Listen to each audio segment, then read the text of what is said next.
All right, a very good afternoon or good morning whenever you're watching this presentation. We've just got after our start time. My name's Hazley Cush and I'll again be the facilitator of our virtual property event. We do have people live with us here today, but it's raining up here in Brisbane, which is so rare in the Sunshine State. One of the things, if you're not a Brisbane local, you will learn is we don't like to go outside in the rain. We don't like to drive in the rain. We lose all of our driving skills in Brisbane when it rains. So many people are tuning in online. A big hello to those of you that elected to stay at home today. I'm here with our regular panellists and we do this every 3 months. We've been doing it since the start of COVID back in 2020. Matt Lancashire here with me, principal partner right across the collective, well-known real estate agent, prestige specialist and senior agent within our group, Christine Rudolph, Christine today, and Nerida Conisbee, chief economist of the Ray White Group. And the format for today is we're going to really pull apart the different data sets that lead the market in Brisbane. And we do that really beginning with Nerida. Nerida, you have the best lens. One of the things that I like to remind people every time we do one of our sessions is different industries have access to different data. And they're all looking at the bits that they have early access to. So an easy example is once upon a time, we relied on maybe the RBA to produce information, but now the banks, they've got real-time access to data. They can see what age group of people are hitting that plastic on the tills at the in the moment, so they can see which sectors of the market are performing. There's not this great lag while we wait for data. And as a real estate group, Nerida, you have your hands on all the buttons. You've got all the radars for what's the inquiry like, what are the appraisals like, what are the listings like. And that's really interesting to people that are in property mode. So I think it's best to kick you off. I will hand you the clicker. Good luck today to kick the ball into play. All right, great. Thanks for that intro. So today I am going to talk a little bit more about luxury unit market. I think that's a market that's very, very relevant at the moment because it is performing incredibly well, and obviously very relevant to New Farm and surrounding suburbs, given that there is quite a few beautiful apartments being built and sold. So starting off with an interest rate chart, wouldn't be a property market presentation without one. We still have very high interest rates. Markets are now predicting 4 cuts next year. It's possible we'll go in and have a cut by November or December. Yeah, there's lots of questions on this, right? Yes, we could talk about it for half an hour, I think. Yes, absolutely. So where's your money? It's going to depend on what the September inflation number comes in at. So inflation now monthly inflation is sitting below 3%. So the Reserve Bank aim to get below 3%. We could see one, that data will come out end of October. Then the following interest rate announcement will be November. So if it's under, quite possibly we'll see a November cut. So here we've got, now this is the quarter of July to September. June. That's to June, inflation to June. data. Okay. Sorry, the cash rates like now, but inflation, the latest data we have is June. So June it kicked up a little bit, but there's 2 inflation data sets. This is the quarterly one we've got here. There's a monthly one. The monthly one's not as accurate, but it came in at 2.7%. Okay. But the quarterly one's still too high. So if it stays at 2.7, yes, you think there'll be a rate drop? There could potentially be a rate drop. Okay, love that. But there would be a reason for them to cut rates. All right, and what we've seen is this year the RBA changed from for years we've said first Tuesday of every month, but now they've mixed it up. They've said every 6 weeks, 8 weeks, but for some reason, November and December are 2 meetings, right? Yes, we have no meeting in October. Yeah, no meeting in October. All right, so we wait and see. You're tipping December if you have to pick. December if I have to pick. Okay, yes. all right. Yes, but 4 cuts next year. So I think that's probably the bigger news that we're looking at, quite significant decline. And would you call that a full point? Yes. Okay, so 4 quarter, 20. Yeah, I think potentially down 1.25 by the end of next year. And on that, from last month, last event we did, we spoke about it. It's one thing to get the cut, but the second is for the banks to pass, right? Yes. And I think off memory, you mentioned that it's so competitive at the moment for market share that if they don't go with the interest rates, they'll lose business. They will lose business, and also public anger probably. The other issue. So we're quite late cutting. If you have a look globally, everyone's cutting. I think only Norway. We're pretty similar to Norway, randomly. Japan's on a completely different path, so we can ignore them. But if you have a look, New Zealand cut by 0.5% yesterday. The chart's not updated yet, but they've cut a full 0.5%. So normally we cut by 0.25. Their economy is going so badly, they had to do the full 0.5. US is likely to see another 0.5%. Eurozone's just cut recently again. So everywhere around the world is cutting. So it doesn't mean necessarily that we'll cut, but you can see globally there's this trend that's occurring. A lot too. So I guess one thing's inflation. The other thing too, though, is our economy isn't really growing that much at the moment. So there is quite a bit of weakness. So there's a lot of data sets that the RBA will be looking at, but obviously this is a big one. The fact the economy has had 3 quarters now where it's pretty much gone nowhere. Okay, so house prices. So if you have a look, house prices are still increasing everywhere, but not Hobart. So Hobart now has seen a year-on-year decline. Perth is red hot, 23% growth. Brisbane's pretty hot, 12.6, and then Adelaide. So we've got a very 2-speed market at the moment with Perth, Adelaide, Brisbane doing incredibly well. Melbourne, Canberra, Hobart, that's southeast of Australia, far slower, and then Sydney kind of in the middle. So the market is now diverging in terms of its performance. What do you think to this? I mean, there was some big news I think came out. China's going to invest something like $2 trillion plus in kickstarting their economy. So everyone in resource land is thinking, oh, iron ore, coal, Yes. like Queensland, Western Australia is going to roar. Is that, like, what's doing this? Why, like, did Melbourne, and we might get to Melbourne a little bit later because it's probably a little bit more, there's a number of other government issues at play, but is it resources that's driving these economies? And what about Adelaide? What do you think's doing this? What about Adelaide? Yeah, it's just wine. Is it just nut? It's just grapes. Yeah, you're the wine. So Perth is absolutely driven by iron ore. Now lithium is a big one too because of the move to green energy. But iron ore and lithium aren't doing that well at the moment, so that's kind of going against that. But what's happened in Perth is I think it's a bit of catch up. The market was flat for 10 years, went nowhere, it actually declined.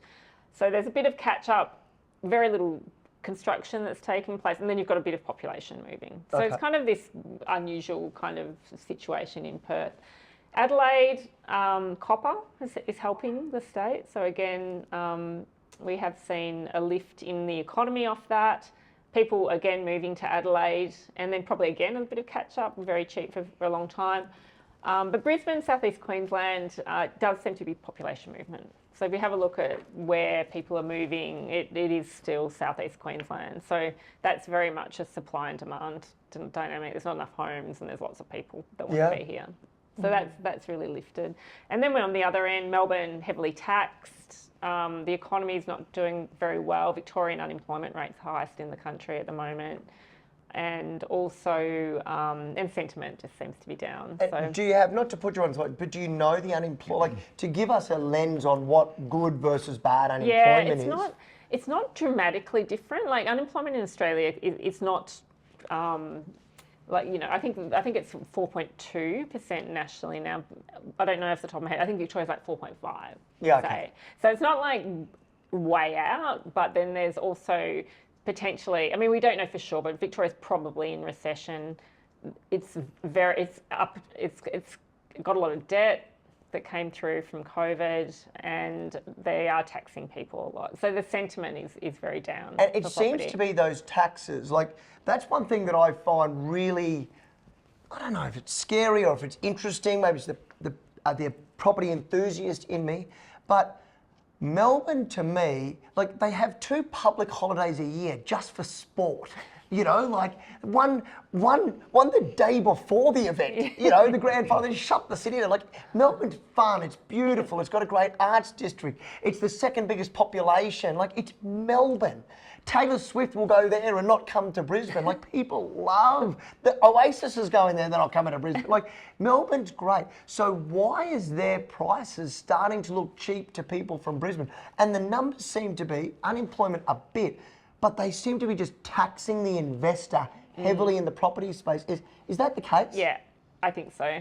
And do they seem to be I think it's focusing? just sentiment. I think it's heavily taxed, and it's not that population growth is occurring. So it's not that population growth is not occurring. But I think long term, Melbourne will be fine. As you said, tourism, lots of fun stuff happening. Australia's most livable city. There's enough going on that will keep it going. But right now, very, very tough. And really, I think the biggest challenge for Melbourne was those COVID lockdowns. And I think it just decimated the economy, and it's taking them a while to get out of there. Look, this is a Brisbane That's property right, thing, not a but I've got to say, as a side some bet cheap nationally, property. Melbourne looks. It's a good place to Yeah. It looks like a chicken dinner. Yeah, I mean, Hobart's another interesting one. That's actually declined, but that's because population growth has tumbled. So Yeah. people aren't moving to Hobart anymore. So I don't know what's happening there, why, but their population numbers Business are is looking really tough down there. I was just in Hobart. No, it's tough. Yeah.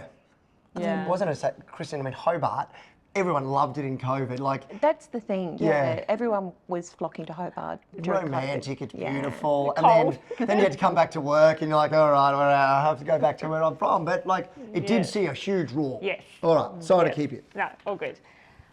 So units, very, very similar. I probably don't need to go into too much detail. You can see the trends. I think, though, what's super interesting for Brisbane, units moving quicker than houses at the moment. So just We've definitely got some data coming up to support that. yeah, It's been very interesting. strong So this year. strong. And it doesn't often happen. We don't often see units do better than houses.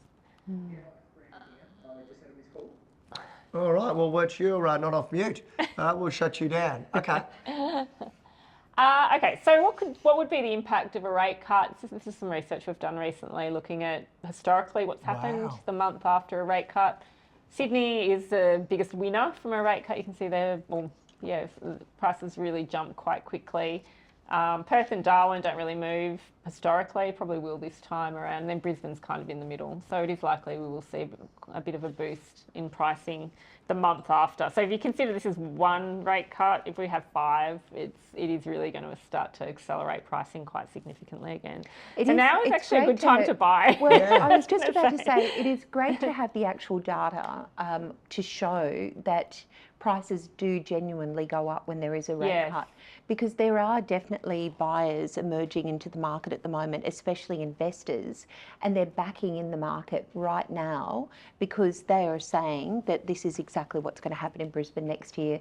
When the rates start going down, the prices will really go up. So it's great to validate And that. Christian, don't you think that's ironic? Like, if you're a buyer in the market and you're waiting for the rate cut, you will likely then have to pay more for the Yeah, property. Like, you're waiting to exactly. get a cheaper interest rate, but you'll pay more because of You competition. know what I think it is? Capacity of borrowing. Yeah, it if can you go be. in to get a loan, you probably can't borrow quite as much then. And then even the fixed rates get cut. So if we start to see tumbling of rate, we're already seeing it, but 2-year fixed rates have started coming back. I saw 2-year fixed rates today at 5.35, and I think it was with Macquarie, and you're sort of in the 6s for variable at Yes. the moment. So that's a big big punt jump. from them. That is a big They're punt, saying it's yeah. going to roar down, Right back obviously. to that, yeah. Yeah. They're probably backing the 1% down. Yeah, they must be. Yeah. Okay, so New Farm, you can see here, sorry, this is very hard to read, but you can see their New Farm now, the median's sitting at 2.666690, so it's nearly 2.7 million. I think, though, a really interesting unit's now getting close to $1 million median, which, for some would have been quite unheard of if you look at there compared to 2020. And then you can see on the right, it's a bit hard to see, but really the inner suburbs just seeing the most price growth, which isn't really that surprising, but definitely showing up there.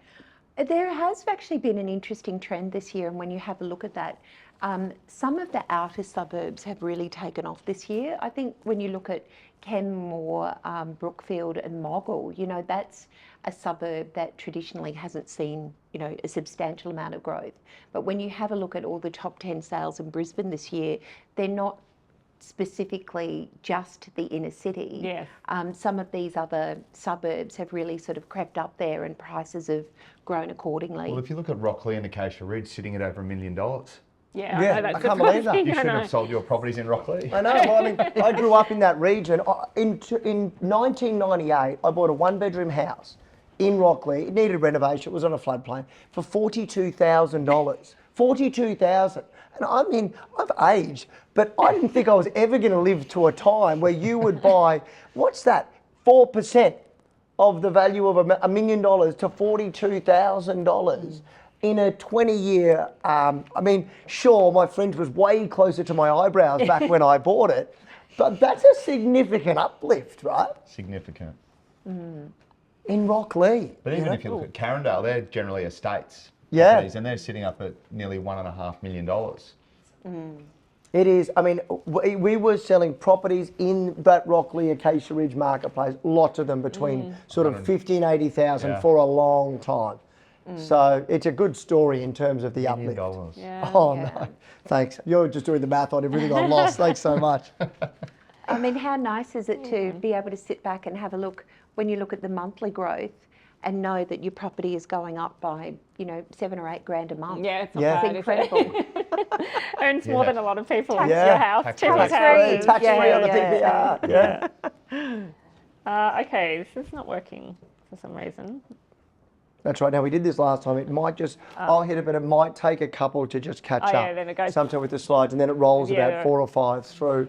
I've got the next slide that I'm All happy right, to here we talk go, to it Eunice. while it's starting to come through. It's about the Brisbane rents and the market moving. So I'll have the slides to be shared. So if it doesn't catch up on the screen, maybe Matt will share his book with you so that you can flick through it. And Matt, maybe if you just give Nerida your book, she'll be Yep. able to take us through. So it says the rents grew at record rates in the last 2 years, which, I mean, we've felt that, but we have really started to see a level I think out. that works now. There we go. Yeah. Oh, what's the red line across there? I'm not sure what's happened there. But... That's all right. It appeared on the last slide. I did, okay. There's gremlins in the yes, system. So rents are amazing, actually. That's quite incredible. I think also you know the fact that it didn't move for 10 years is probably the other interesting point there. Do you want to talk units? I mean, units too. Here you can see what's been happening to the unit market. Centenary, North Lakes, Browns Plains. Seeing the strongest growth. So Yeah, I this thought units this- doesn't just include apartments, also townhouses. So Yeah. This data was really quite interesting. You know, suburbs like Strathpine, you know, that's quite extraordinary there. Seeing Strathpine having a median price of 810,000 In for units? Units, In yeah. units? That is really quite a you know, amazing stat.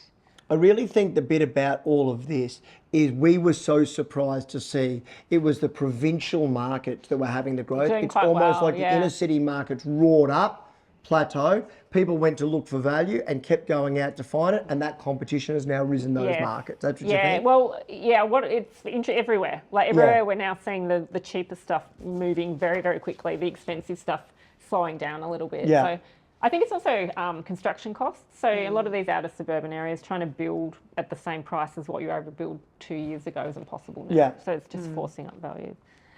There's rents. Investors are back. You can see there, almost back to peak in Queensland. Owner-occupiers also coming back into the market. So there does seem, even though we haven't seen rates cut yet, it does look like people are kind of feeling a bit more confident around Actually, how things are Nerida, going. just on the point of investors, you know, a little interesting story I would like to share about investors. We sold a property just last week, sight unseen, just on, it was almost like COVID, on the strength of doing a video of the property for the client. It was a Gold Coast professional. And he is trying to buy as many beautiful properties in Brisbane as possible. He's not driven by the yield, but he's driven by the long-term growth that he sees happening in Brisbane. So he's bought properties in Bulimba. He bought a beautiful big property in the inner suburbs. It was on an 810 square metre block. And he's backing that Brisbane is really going to roar over the next 8 years as we head towards the Olympics. Yeah. Interesting. So, you know, that's incredible. That confidence. Exactly. Okay, so looking at luxury, this is just luxury house sales where we have seen the most sold, 5 mil plus. So Hamilton has topped the list, followed by Hawthorn and then Ascot. So probably not surprising. No. What would be expected? That would have been, if we had to come up with our list, that's kind of, whether But they're in you the right would've- order, that's going yes, to be the list. yes. Yeah. Well, I think the factor with most of those sales in Hamilton and Ascot is there are a lot of developers doing luxury high-end homes Interesting. through that area, which Yeah. have sold for like the Greyers and the likes of other kind of ones their like that, Capital Luxury. Yeah. And they tend to build to sell, where you look at areas like New Farm, and plus Ascot and Hamilton, their markets are much larger geographically. That's exactly so right. They New are. Farm, Tenerife, there's only 1,900 homes, whereas those areas there, they've got up to 3,000 if Yeah. you include Clayfield.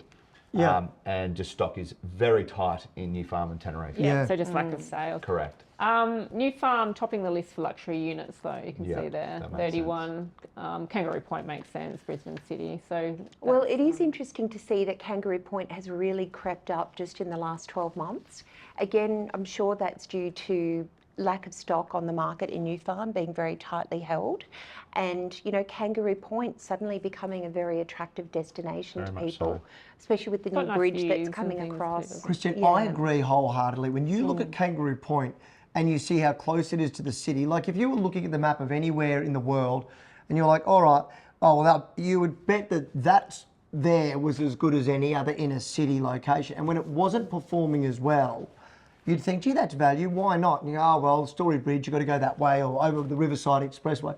Soon as they put that green bridge in, that makes sense. You are a beautiful walk straight to the Botanical Garden, straight in the city. Kangaroo Point with a bridge is now so close to the city. And you can see the rise. Yeah, It's when council and government, like they get it Yeah, right. They nailed it, you infrastructure. know? It opens in the Amazing. next couple of weeks, I believe. Yeah. As well, so which is amazing. We'll and go then for a run. there's also the one thing that Kangaroo Point has had against it for a long time is that there hasn't been a shopping like a Coles or a Woolworths. You would either have to go to New Farm, go to IGA, or to Woolloongabba, I believe. Yep. A Woolworths is going in. Oh, wow, that makes a Dockside. difference. Yeah. Oh, you've heard it here That'll first, really folks. boost. Yeah, that will make a difference. Price growth on luxury houses in Brisbane, you can see here, definitely outperform the rest of the market or the median. So some really strong performance. This is interesting actually because I mean you kind of think, oh yeah, luxury will always do better, but in some cities now we're seeing it kind of cross down a little bit, and like as we spoke about before, cheaper stuff is starting to move a lot quicker. So Brisbane, it does seem to be holding up pretty well. And then units, again, a pretty similar trend that we have seen units, luxury units. The thing too with luxury units, luxury is getting more luxury. So if you have a look at what's being developed now, it's you know, it's a lot nicer than it was a couple of years ago, which I'm sure you guys are seeing on the ground. Yeah, it's been, and we'll sort of come to this now with Matt. Like what we've seen is the top end of the market's really wrought. Now you need to forgive these two red lines that are on the screen. We just got a couple of gremlins in the system. We don't know what's happened. They weren't there at the start of the presentation. They've made their way on. We're not putting a line through Lancashire. I do want to really point to the fact, though, that this is a really interesting phenomenon. So you've got the prestige market moving, right? Strong, largely fueled by construction costs, people coming. Maybe what a high price point in Brisbane is still not what a high price point is in Sydney and Melbourne. So when someone who's sold in Sydney and Melbourne comes to Brisbane, our prices still look Very attractive. Very attractive is a great word. Then you go, well, if units are moving, you then move to this unit prestige space, and it's kind of the double whammy. So Matt, you want to talk us through? Yeah, well, look, the prestige market, like we talk about all the time, what is prestige? Yeah. And used to be 2 million, then we discussed 3 million. Then I'd say prestige in Brisbane has become 5 million, Yeah. really. Definitely. And what we're finding is that market is very strong, extremely strong at the moment. It's interesting. And hard to get stock as hard well. hard to get Very properties. hard. It's very tight. And look, a lot of the buyers that are in, and there's a number of factors for that. We're still seeing high migration rates into southeast Queensland. A lot of the people that are moving out of Melbourne are generally our prestige buyers, and we're still seeing an enormous amount of expats coming back from overseas, particularly from Hong Kong. Where they used to have to go to Sydney and Melbourne, they're coming across to Brisbane, and some of the high-end sales that I'm going to go through have been sold to either interstate purchasers and or expats coming home. So there is one little, before I go into these sales, there is a little case study of a developer from the Gold Coast, which I was speaking to last night. I won't mention who it is or what the development was, but they sold a property in one of their developments for $3.6 million in 2021. Right? It's coming up to settle in January So next. off the plan in off the 21? plan in Yep. 21 for 3.6. The buyer was having a bit of trouble to get their money together to settle it. He said, look, to the developer, would you take it back? And the developer said, look, I'll take it back and I'll give you some uplift for it as well. I think it's only fair, and paid $2 million to the buyer. So wait up. They didn't settle and they've got a couple of Yep. million in the tin. Yep, and then the developer has on-sold that same apartment for $9 million. Oh my goodness. Wow. That's crazy. Wow. $9 million. Wow. Full floor apartment? It's a 330 square metre apartment. Wow.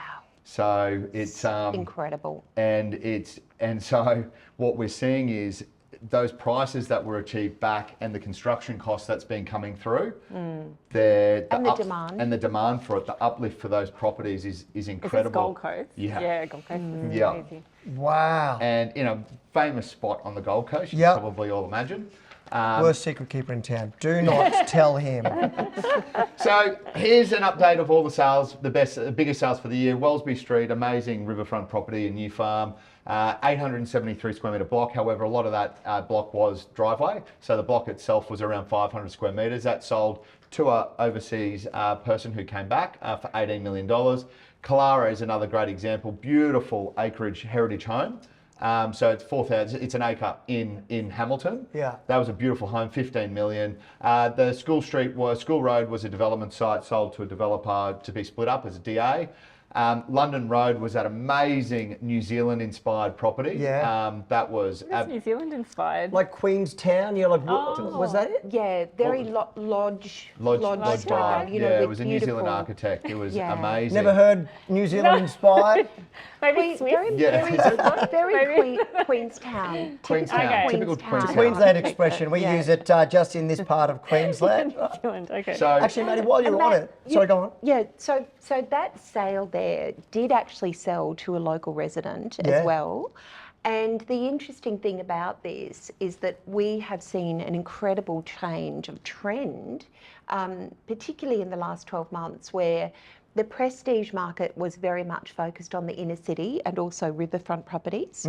We're really seeing that high demand for big parcels of land. They're Correct. massive, some of these. Look 2 at them. hectares for London Road Chandler. It's so, I mean, Christine, to your point, look at that. Look at that. It validates it so significantly. 4,000, a lot over 1,000 square metres. And they're suburbs that traditionally we wouldn't have seen in the top 10 prestige Yeah, cities no, No, in a lot Brisbane. of those areas, the Chandlers and sort of Belmont, what's the other?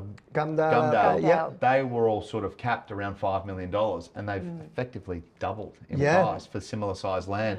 You know, Riverfront's been a big performer. Anything on the riverfront in a good area like Virginia Avenue, we sold that one there for $11.38 million, and you know there was a huge amount of demand. There were 5 offers on that property. But I'll give you a little example of this is a duplex in New Farm. This was a gorgeous property too. It was amazing. Amazing, yeah. And what the buyer demographic, when I dissect every sale at the end of it, like this is a special home. There's only 13 riverfront homes in New Farm, Tenerife that have direct river access without a boardwalk in front of it. And it's the one on the white one on the left, if you're looking at that image there. So it's a duplex, only 232 square metres internal.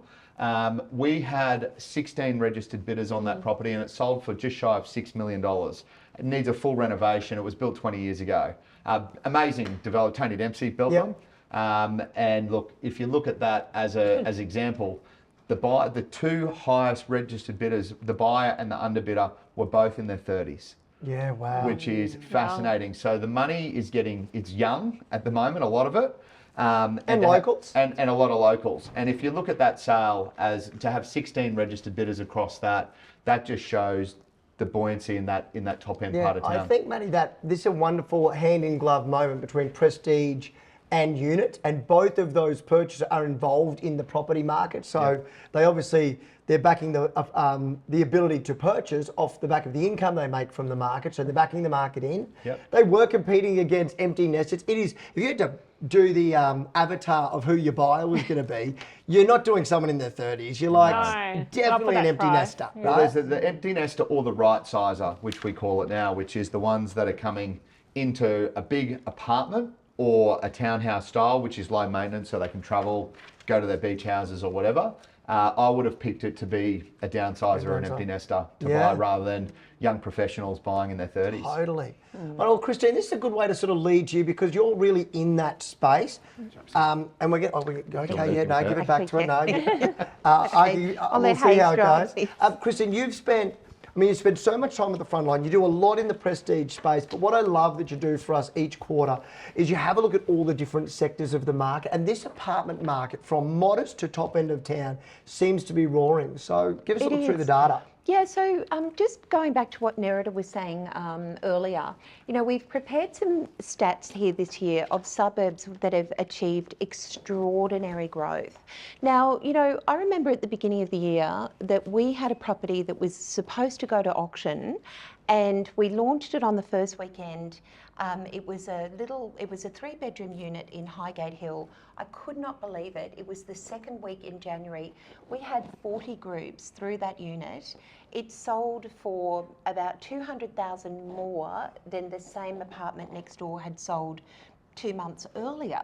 So that was our first indication in January that the apartment market was absolutely going to roar. And when you have a look at what we've already seen so far this year, the annual growth in some of the suburbs that we're, seeing, like Nunda, these are fringe suburbs where people are now looking for where they can get value for money. So Nunda is taking the lead here at 31.4% for units, median price point now of 654,000. I know Simon Petrie, one of the agents in our office, has done a phenomenal job with units in that area, been getting some incredible results. Also Spring Hill, another property that Simon had sold there was a 1-bedroom that actually went for 835,000 with 9 registered bidders, which is extraordinary, 23.5% growth. The city has come back. People were sort of quite nervous about the city for quite some time. That's come back to 15.6%. Bowen Hills, it is a suburb that I absolutely love. We were seeing during COVID properties that were actually selling for less than what they were purchased for off the plan. There was like an a auction. decade ago.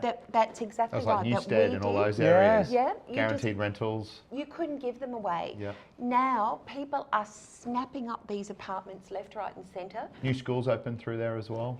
Yeah, that's a big driver. And the price point, it's still $550. Bowen Hills is a suburb that I'm really backing in to actually see some extraordinary growth. It's still very affordable. And the Valley, we're going to show you some case studies of the Valley. I absolutely love the Valley. The Valley is sort of like the King's Cross of Sydney, and we're seeing King's Cross being redeveloped and prices going up at the moment. And the same thing is happening in Fortitude Valley. Some of our blue chip suburbs that we service, again, still beautiful growth. But what you will notice, the growth here has not been as high as the fringe suburbs. So Ascot, they're all sort of around that.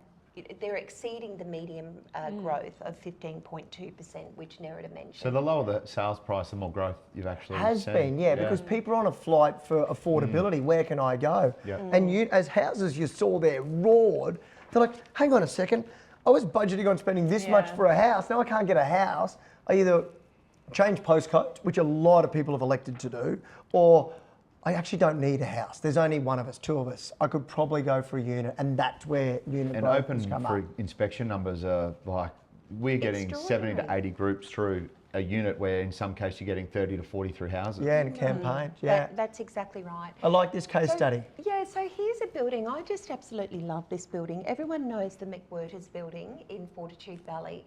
It's such a beautiful, classic building. And here is a case of an 18.2% uplift in just 12 months.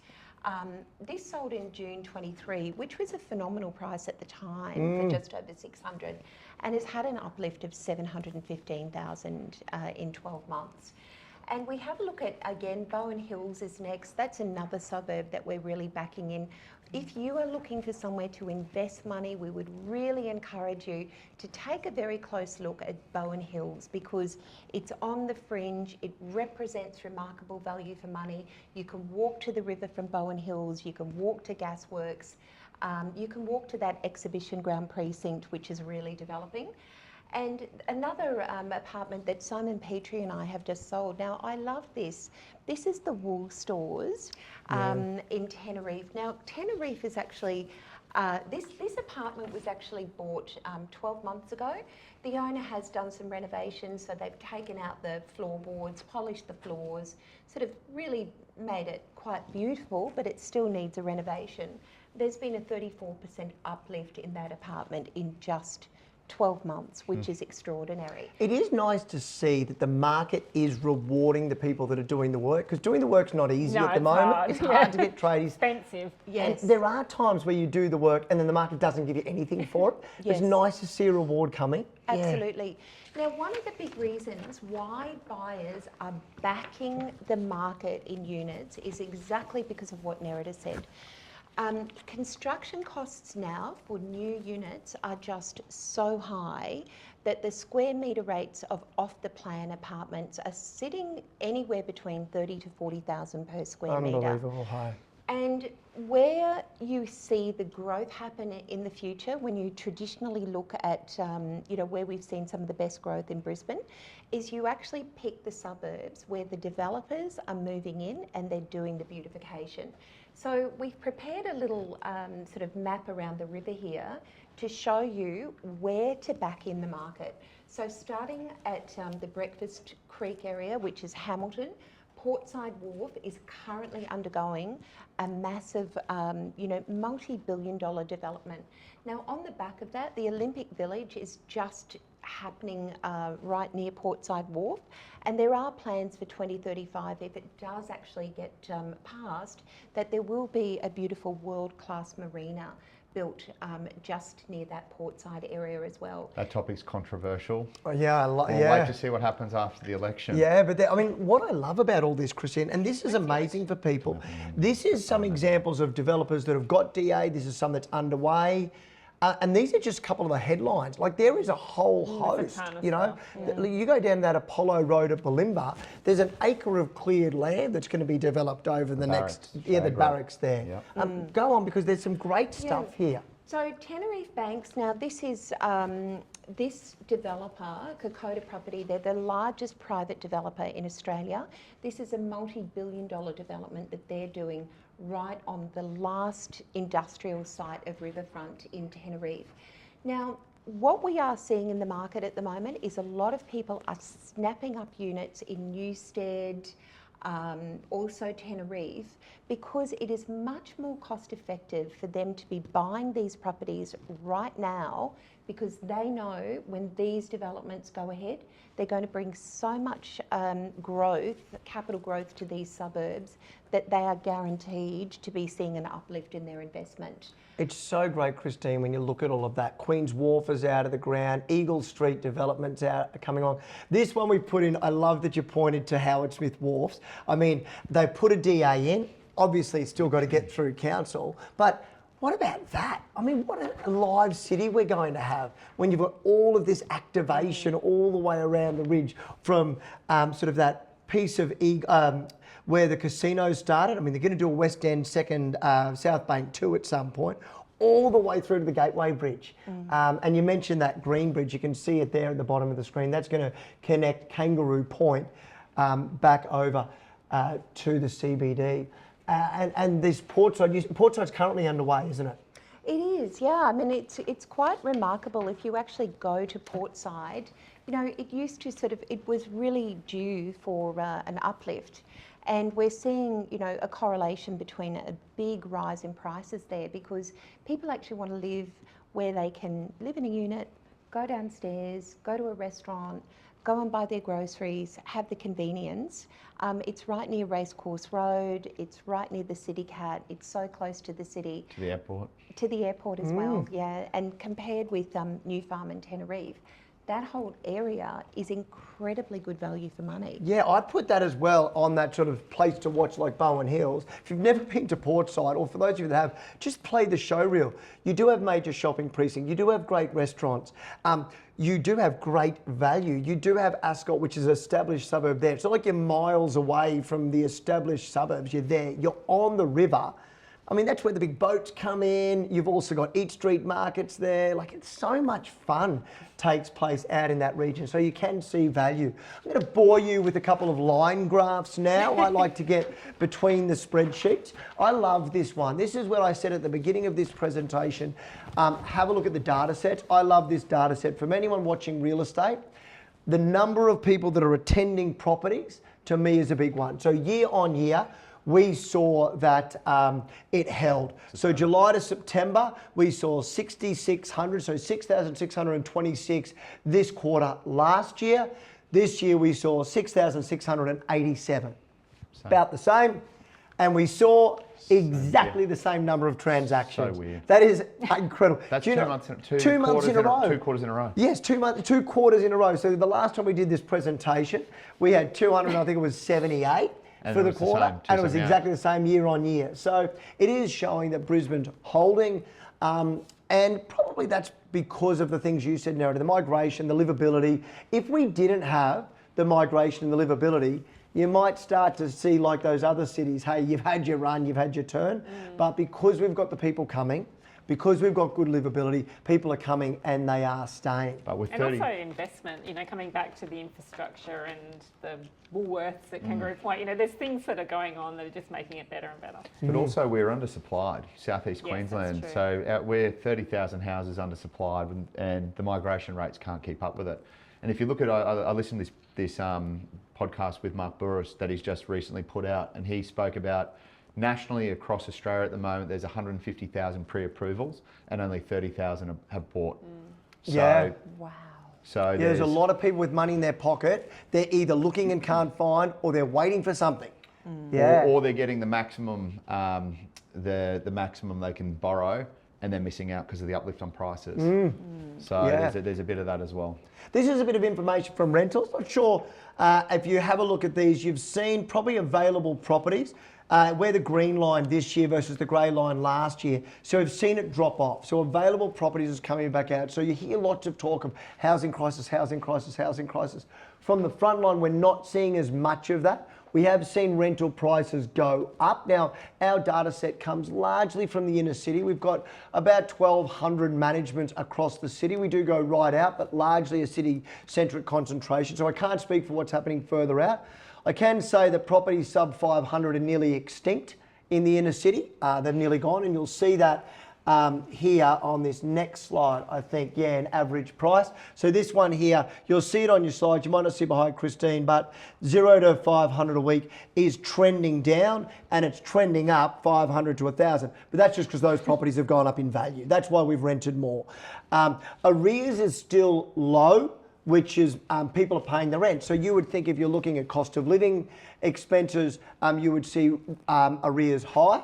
You can see arrears was high back in 2021 in those COVID times, but it's steadily really dropped down. So people are getting their rent and paying their rent in advance. That's our data that's shared with you. I'm not sure, Matt, probably one last thing that I wanted to point out. We're only in our last couple of minutes, and that's this piece of, and Christian, you could probably follow in from Matt. We've seen people realise that maybe I'm not going to get the perfect property in the area that I want for the price that I want. And we've seen where Brisbane was very parochial, I grew up in this area, I'm going to stay in this area. My friend said, go to that area, you've got to buy in that. You're not seeing that now? You've got some examples of people that have moved postcodes? Oh, look, they're not geographically based, that's for sure, because stock levels are so low. So we all, on a Saturday, that's my optics, open for inspections and postcodes of people.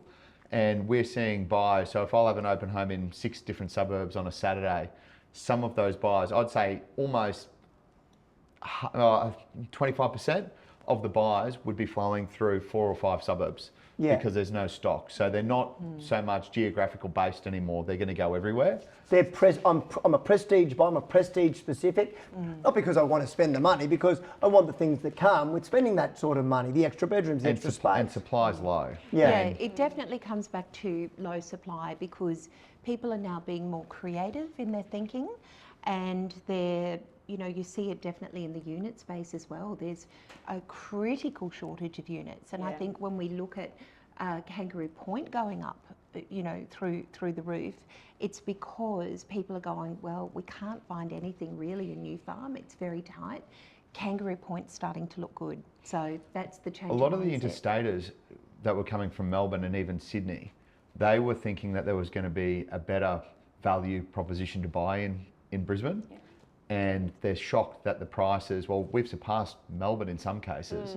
And Sydney are going, we would have thought there would have been better value. Yeah. So we're seeing a bit of that. And then they'll go to other areas, like they might go to a Paddington or further out, Milton, those areas to get that better value. So similar price property, similar, they're looking for the like-for-like properties, you'll get 10 to 20% better value by going to another area. Yeah, same outside of distance New for the Farm. CBD. Yep. A little bit better on that side. We've got 30 auctions on Saturday, so I better start to get ready for the vocal folds. 30 we're going to call. You've seen a trend of Kiwis. I've got two Kiwis on one property. Yeah. They'll probably pull out now that their interest rates went down by Well, maybe half. they have more money. Maybe, yeah. I think, Nerida, that's the bit. I think maybe they're going, I'm going to be able to sell here. I'm not staying, right? Maybe. Bit of that Melbourne vibe. They've had a rough time. They've had a tough time. rough. You know, they had a really raw, really big raw. It's come down, party's over, hangover, maybe just passing, and they're like, I'm out. Because to have two people, I know it seems like a small data set, very peculiar for us to have a property going to auction and of say 8 buyers that might be bidding, 2 of them represents 25% of the buyer pool, both Kiwi nationals in New Zealand currently flying over for the auction, that is right? unusual. Yeah, will we see that trend continue? Oh, we'll tell you next quarter. All right, well, that's our 45 minutes. So to Matt Lancashire, Nerida Conisbee, Christine Rudolph, and I'm Hazley Cush. Thanks very much for tuning in, and we'll see you next quarter.